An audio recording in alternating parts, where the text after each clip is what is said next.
Hey guys, this is Chris Wilson of Wilson Life Sculpture, and I'm working on this monumental egg starting from this model. I showed a couple earlier videos how I have drawn it and how I've enlarged it. Now you can see my progress.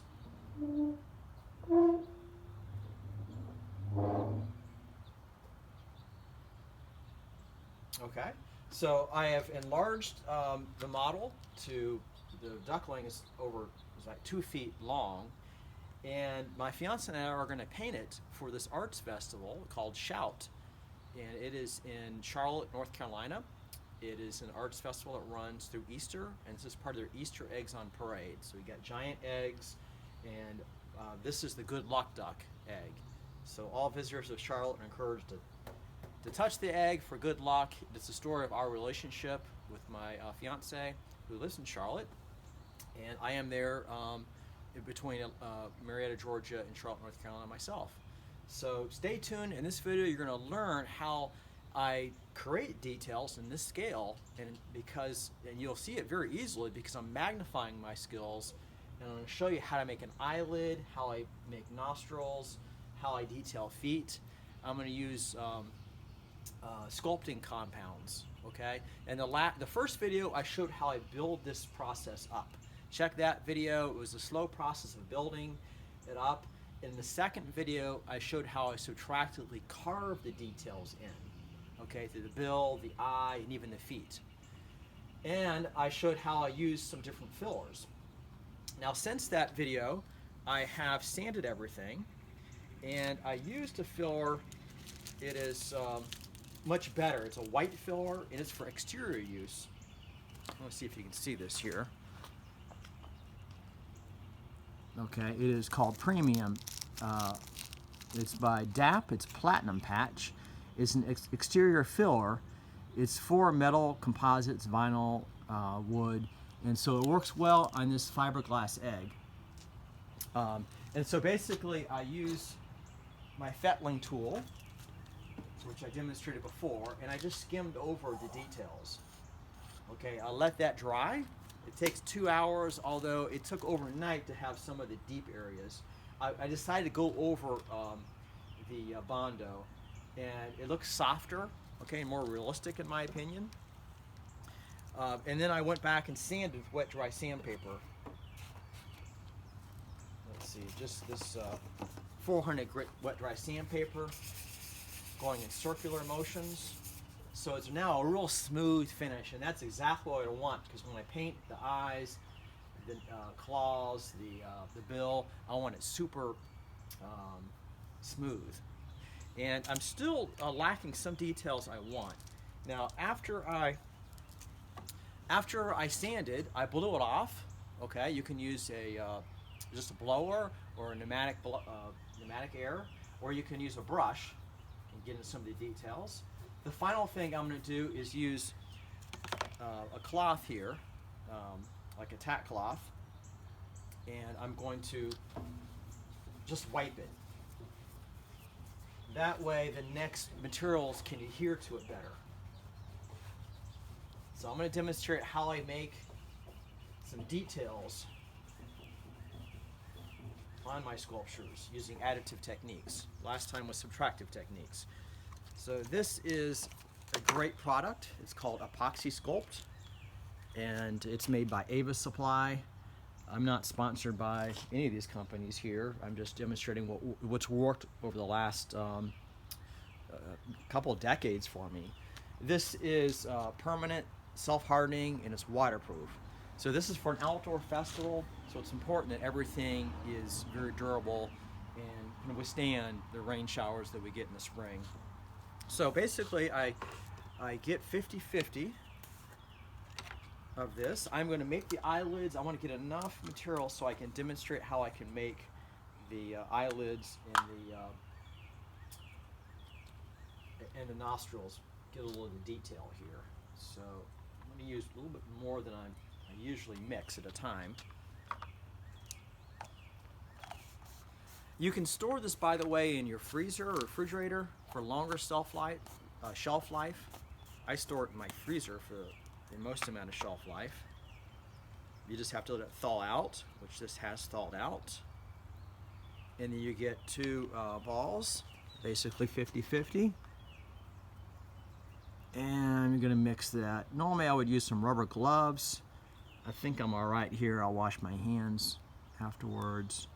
But for the purpose of this demonstration, I put the catalyst on the outside and the resin in the middle.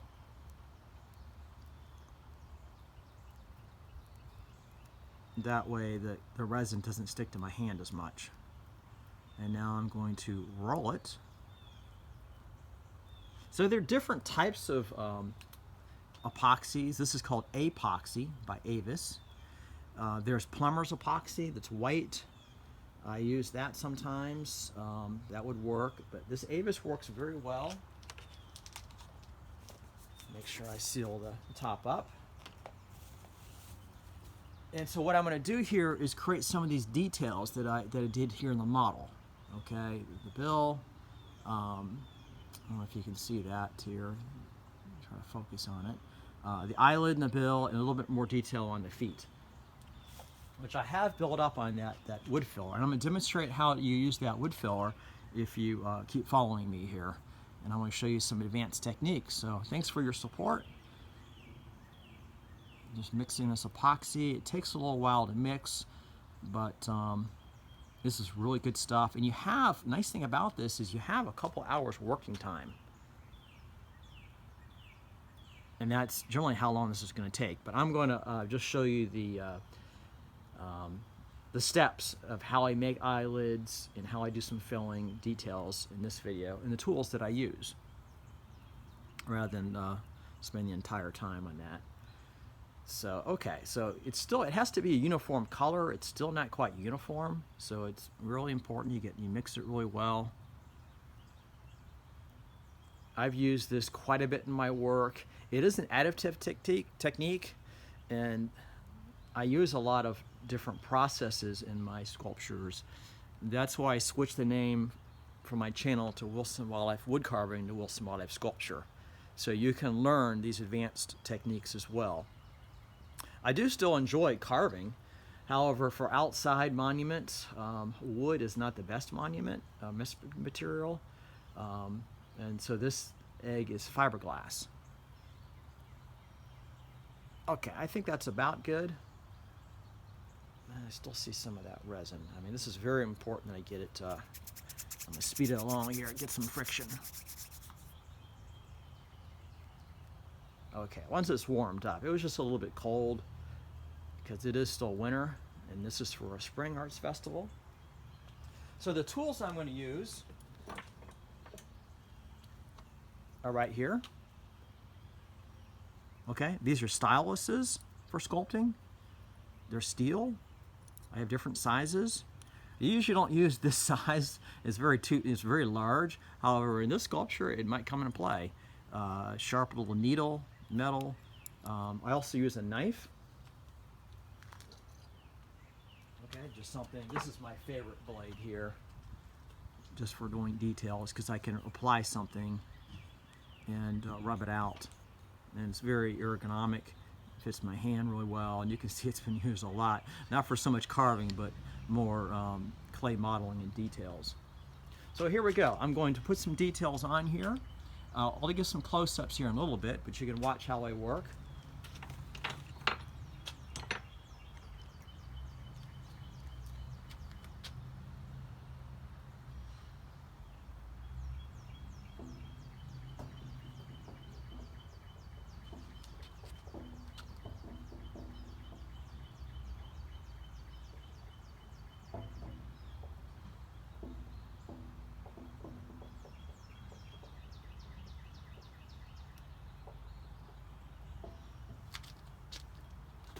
So what I'm doing now is I'm creating this detail of the nostril. This is a cast bill. I showed this in my second video where I did my subtractive carving and actually carved the detail.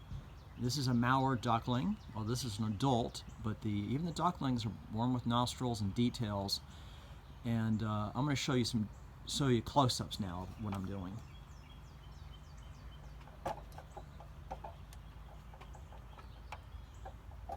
There we go.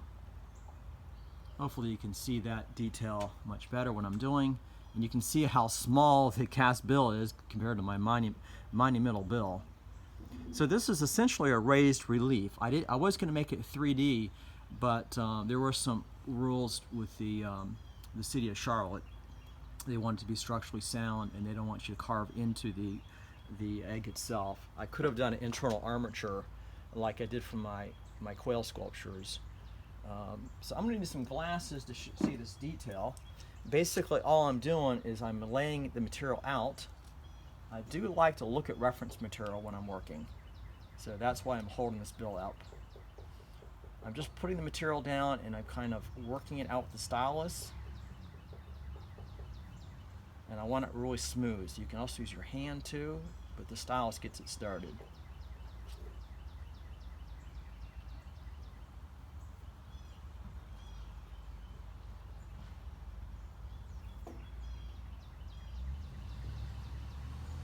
Make sure you can see that real well. Okay. This is also very hard stuff, so it's going to stay on here really well.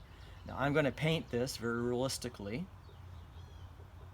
with my fiance, who's a wonderful painter at Yevgenia Kostin Art. That's with a Y, and that's her Instagram page. But I've been teaching her the last 3 years, and she's very talented. In fact, she looks at my works all the time and critiques them and gives me advice, and that helps me keep my ego in check. And that's actually very good as an artist to do if you want to improve. I see so many artists doing the same work. Once they find something successful, they just do the same thing, and that works for marketing and for collectors, but to me it's kind of boring. Why not challenge yourself and improve? So that's what I'm doing here. I'm creating large public sculptures. I'm known for my life-size and miniature work, although I've created monuments before. And starting in grad school about 25 years ago, I made a mosquito that was over 8 feet tall. Well, it was about 8 feet, over 7 feet tall at least. You could walk underneath it. It's very postmodern, and it's challenging. I'm bringing attention. At the time, I brought attention to the West Nile virus, which is right about that time it was starting to come out. Okay, so I'm just building up around the nostril here, making it as more 3D as possible. Okay, some of these elements I already have carved pretty 3D. Let's go to the eye here. I'll move this over here so you can see what I did there. And the eyelid, I'm going to do a little bit differently. I'm going to make a worm. And this is how I do my bird sculpture. So this is an excellent demonstration, magnifying my skills super large. If you find value to these videos, please like and comment how I can improve, what you'd like to see, and and subscribe to my channel. I really appreciate your support. Doing these videos for free so that you can learn, and I'm come from a family of teachers, and I like teaching. You can also go to my website, Wilson Wildlife Sculpture. So I'm making the worm here. It wants to come apart a little bit, so I'll have to do it in sections. So you just use your index finger. So what I was saying is you can go to my website, Wilson Wildlife Sculpture, and I offer instruction on there. And that is great for, I do Zoom classes. I have done in-person seminars and lectures, so I can teach places. I was professor of art for 7 years at Kennesaw State University. And I mentioned grad school. When I was getting my master's degree, I was a RA and then a TA. So I taught this three-dimensional design for over 8 years, actually, counting my grad school experience at Georgia State University, getting my master's degree in sculpture. Well, let's see if this is big enough. Let's look at some reference material first. So what am I trying to create? I am trying to create this right here. Okay? The birds have an eyelid here from the bottom and the top, and they have a third eyelid. It's called an encysting membrane, and I've actually already carved that in there in the last video. But I don't have the eyelids in there. Sometimes I carve them in place, but it's much easier to mold them. So let's go ahead and start putting that in here. I like to do one big worm, but my worm's breaking apart. But you want a stylus. I'm using the biggest stylus I've ever used for this type work. And I'm pressing the bottom down. I'm leaving the top, but I'm pressing the bottom down.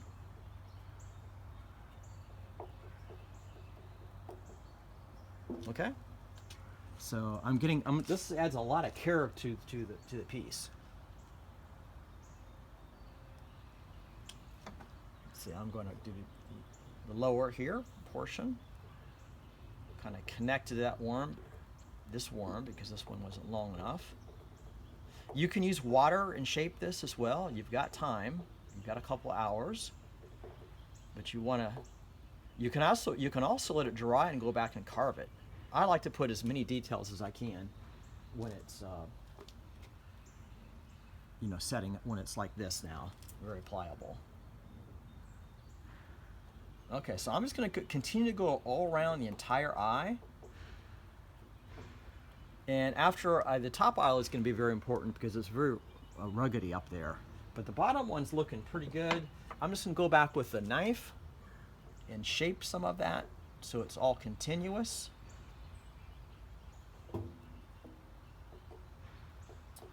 You can also wet it and shape it, but this is pretty hard. It's not like a clay. It's not water-based. Okay, so that is a pretty good start. Let me demonstrate one other thing since you've stuck with me this far, and that is how I use that filler. And this is what happens if you make mistakes wood carving, or want to do additive sculptures like this. You can use fillers and you can fix mistakes. I prefer carving my subjects out of one piece of wood. I'm opening up this epoxy. I put plastic on the top so it won't dry out, the rubber band. That's very important because a lot of these fillers dry out. And so again, you could use a knife. I like using this tool. It's called a fettling tool for clay modeling. It's just round-ended. And I'm going to dip it into the filler, and I'm going to add some details in some areas so that I see some flaws. So that's what I did over the entire subject matter. I just did some layers of coat. You don't want to build up too much at a time because it takes a long time to dry. Okay, I'm going to start up here, adding some of this filler.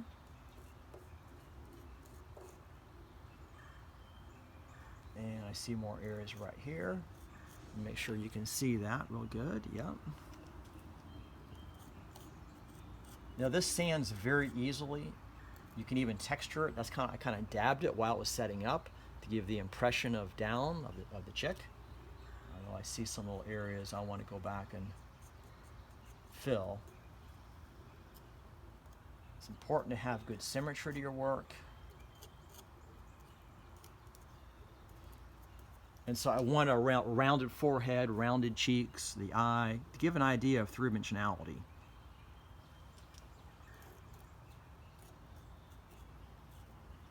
You can use your fingers a little bit. This is water-based. Just wash your hand real good. I try to use fillers that are non-toxic. A lot of people use the acetone-based fillers, but they're more toxic. Okay. Now I know I'm working fiberglass, and this is about as toxic material I'll ever work with. I've done bronze sculptures before, but all my work is most all my work is wood, and it's reclaimed wood. I use wood that comes down from hurricanes and storms. All my Tupelo wood has lasted me years. So I try to use just sustainable materials. But for this commission, this egg was actually given to the artist, and so I didn't have a choice. But they wanted sustainable materials, and I am going to use non-toxic acrylic paints over everything. Now look at this. I could go use some fill over my epoxy, help smooth that out. Okay, yeah, that's really working well. That way it's going to save me more time sanding, because this filler is going to dry really hard. So by filling the details and kind of blending it in, I won't have to go back and sand.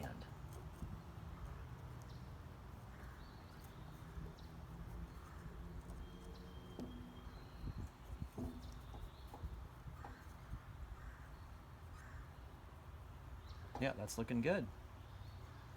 Yeah, the nostril looks really 3D now. That's what I wanted. I'll have to sand a little bit in these details. But it's built up about a ½ inch from the surface. So let's take a look at the whole thing here.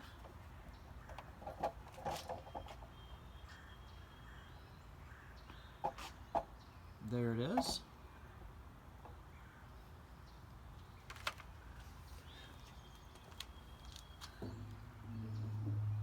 And yeah, I'm making good progress on it. So you can see my skills magnifying.